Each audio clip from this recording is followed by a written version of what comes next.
day 6 here.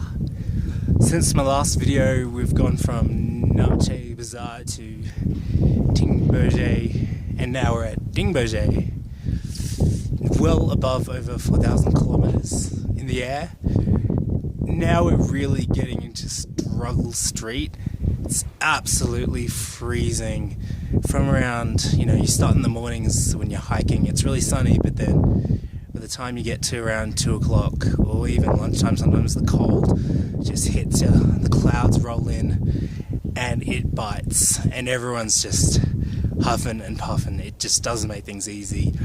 I think by this stage in the trek, everyone's kind of over the sights and the amount of similar looking rocks and yak poos everywhere, and the conversation changes from the view's so beautiful to now, why am I doing this to myself? I've been wondering that as well at times, I will admit. A really cool American team that I met, Team Taylor, what's up? They were even saying that someone they knew or met at one of the different hotels had to get helicoptered back because things do get pretty serious in this range of high altitude.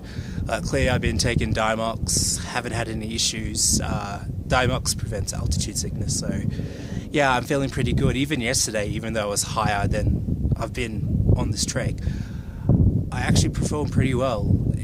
Everybody adjusts differently, so I guess the tip there is if you come into this and you are struggling earlier on, don't just throw on the hat just yet. Well, hopefully your hat is one like mine, but yeah, don't quit just yet because your body might need more time to adjust.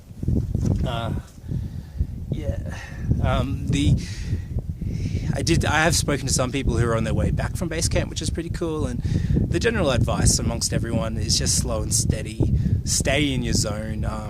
Your zone essentially is a spot where you can elevate your heart rate, but then slow down so it doesn't go too high, because then you're just breathless. So I've become pretty good at that, I think.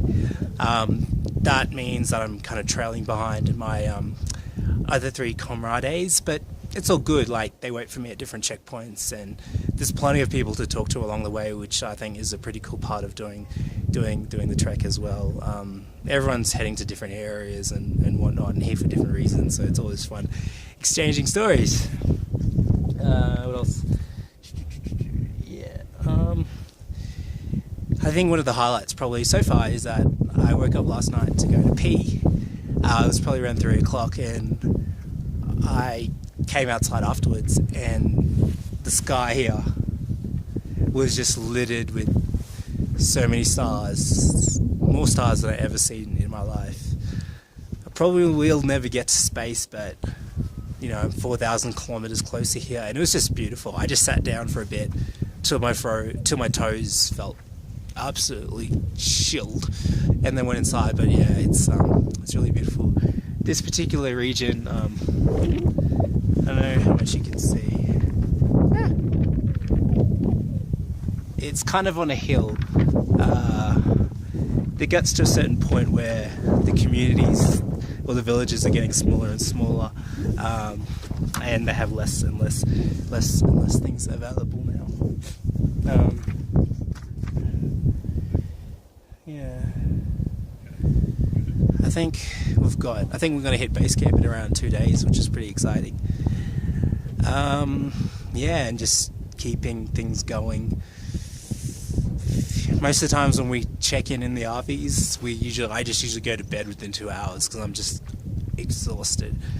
So this doesn't really feel like a holiday as much, but it's more of an experience, character building or something. I mean, if you're going to do the trek, just be prepared to be hitting some physical walls, I think. Yeah, I just keep thinking of that Into the Wild quote where he says, it's not just important to be strong, but to feel strong, to measure yourself at least once. And I think this is my one time. Yeah. Alright, I'm getting really puffed just by talking, so I'm going to call it. I'll catch you hopefully in another video.